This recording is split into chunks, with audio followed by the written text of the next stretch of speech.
Hi folks, this is Mr. Weston, and this is the Final Fantasy trading card game Complete Opus 1 review. Now we are going to take a look at the lightning cards that you can get from the game. Well, for Opus 1 at least.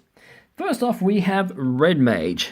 So essentially, this card is you pay a lightning and dull it, you choose a forward, it gains haste until the end of turn. This would probably only be useful if you have if you're about to summon a card, and if you just bring a forward out, and it can attack straight away. So I'd keep if you got a couple of red mages there, and you bring out a few forwards, and they don't have haste, this is the time to use it. Next up, we have X-Death from Final Fantasy V, and this is the Dissidia Final Fantasy version. So with this particular card is when it does damage to your opponent and your opponent puts a card into the damage zone, if it's an EX burst, they can't use it thanks to X-Death. So this is pretty good to have if you decide to attack your opponent, they can't block it, and they bring a card into the damage zone and it's an EX burst. Congratulations. Next up, we have Odin. Now this one is in fact from Final Fantasy 13. So this one will allow you to break a forward of cost 4 or less. And I've shown you a few of them.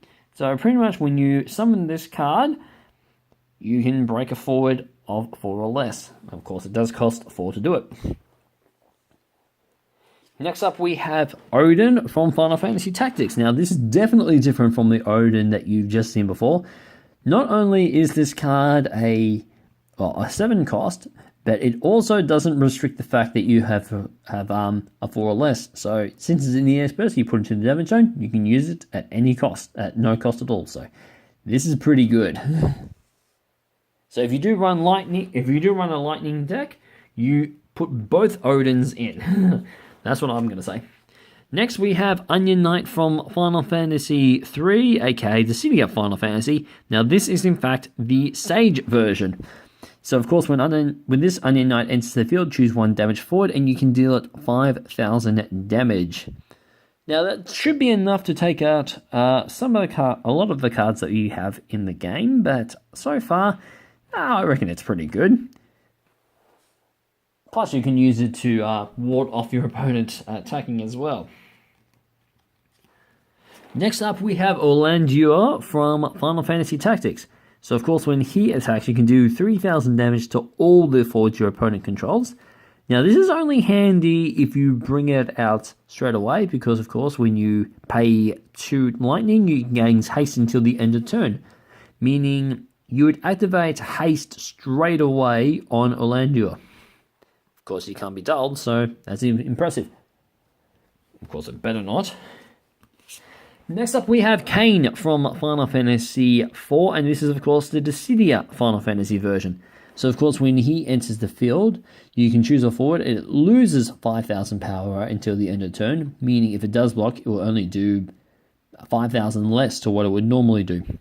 And, of course, it does have the ability Dragon's Pride. So, of course, you discard a copy of it, pay 2 lightning, and dull it. You can choose a forward and break it, and Kain will not activate during your next active phase. So, hopefully that's useful for some people.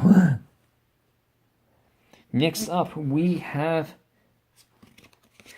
Gilgamesh from Final Fantasy V, and this is, of course, the Dissidia Final Fantasy version. Now, this is actually one of his alternative costumes that are in the game. So, of course, you can use Gilgamesh Morphing Time until the end of the turn. He doubles the power and can gain 14. He's now 14,000. He also gains First Strike and Brave, meaning he can't be dulled and he attacks straight, and you can attack for 14,000. And you can also attack twice. So you can only use it once during your turn, of course. There we go.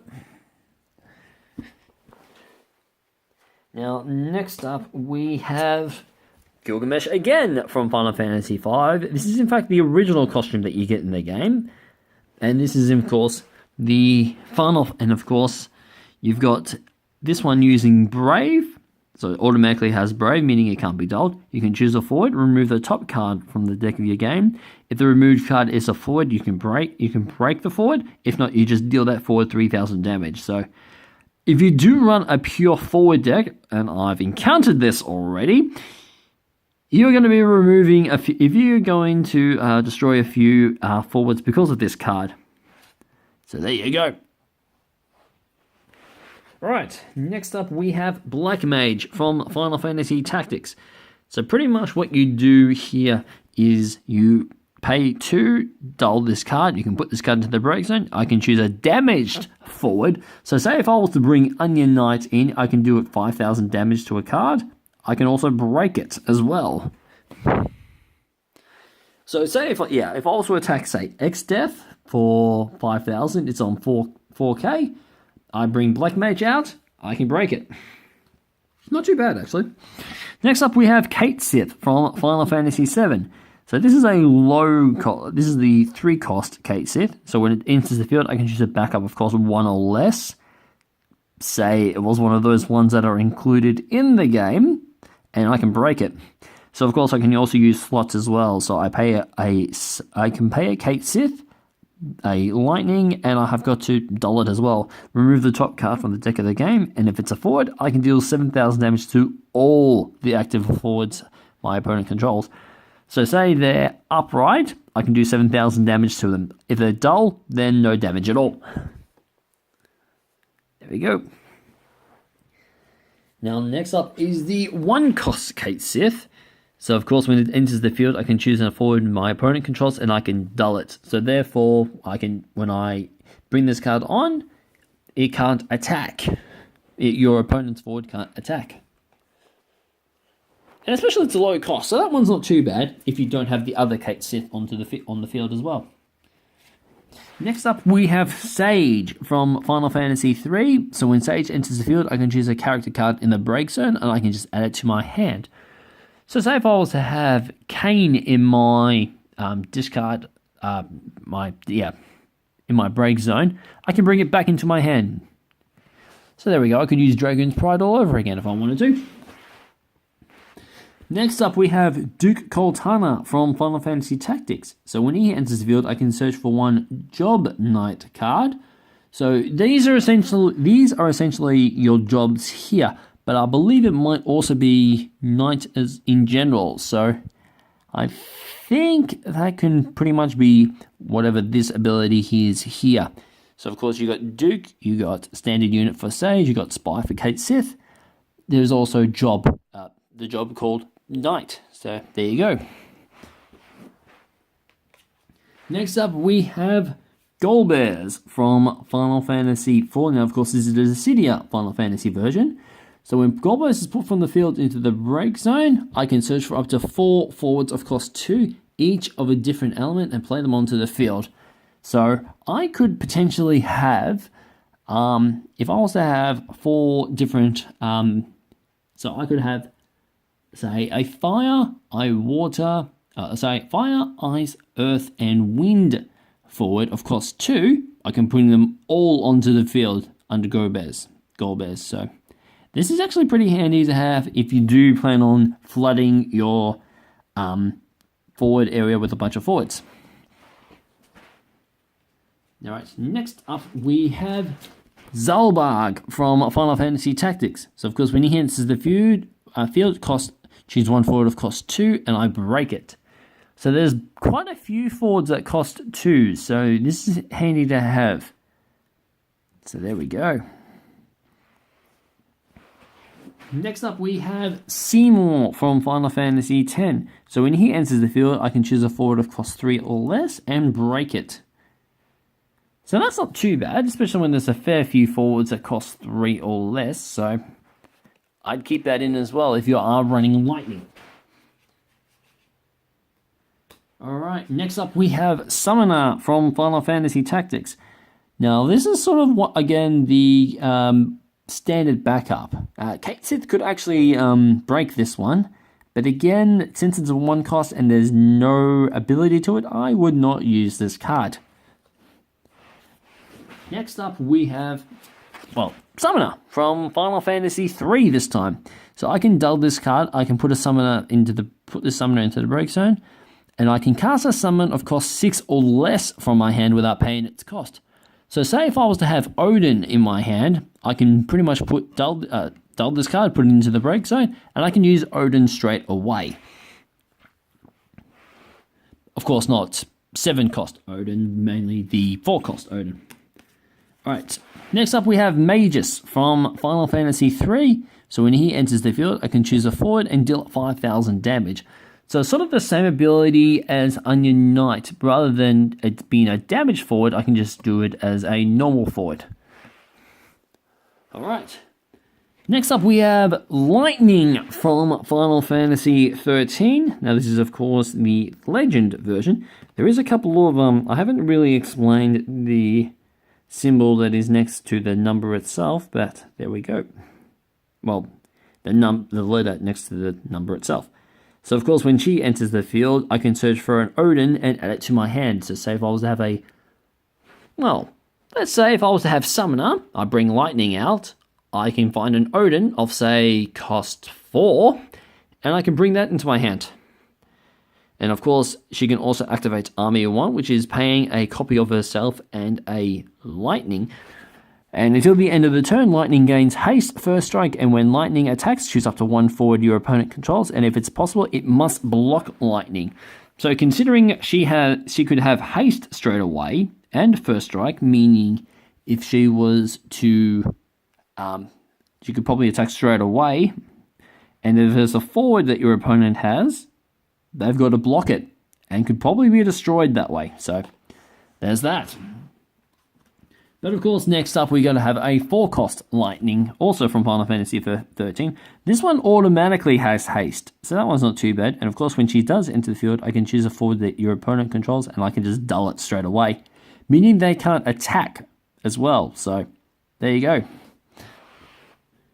Next up, we have Ramuh from Final Fantasy Tactics. So I can choose an active forward, meaning not a dull forward. So essentially, if I was to have, if Lightning was on the other side and she hasn't attacked, I can play Ramuh and I deal 5,000 damage. Next up, we have Ramza from Final Fantasy Tactics. This is, of course, the Knight version. So, of course, with each backup you control, Ramza gains 1,000 power. Now, worth mentioning, you're only allowed to have 5 backups on your side of the field, rather than say like as many forwards as you like. But of course, you can also activate Shout, which is paying a cost of Ramza and a Lightning. Until the end of the turn, Ramza gains 2,000 power, haste, and first strike. So essentially, you could have at most a 12,000 power Ramza at the cost of 4,000, at the cost of 4. And allow him to attack straight away, and also have first strike, meaning he can do the damage first. And of course, we also need to have a normal, a warrior version of Ramza. So I can dull him, I can choose the backup and activate it. So there's that. Next up, we have Ricard from Final Fantasy II. So I can pay a Lightning, I can put him into the break zone, I can choose the forward, and it cannot be broken. So say if I was to have X-Death, and he was going to be attacked, I could pay the cost, put Ricard into the break zone, and X-Death would be safe. Next up, we have Dragoon from Final Fantasy Tactics.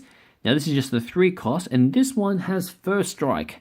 So of course, if the forward have a blocking forward and it doesn't have first strike, this one will deal damage first. Of course, it does say that on the bottom of it as well. And next up, we have another Dragoon from Final Fantasy Tactics. This one, however, just has haste, so 5,000 power, and it has haste, so it can actually attack straight away. So combine that with the Lightning, the 4-cost Lightning, so you got another haste. So that's not too bad.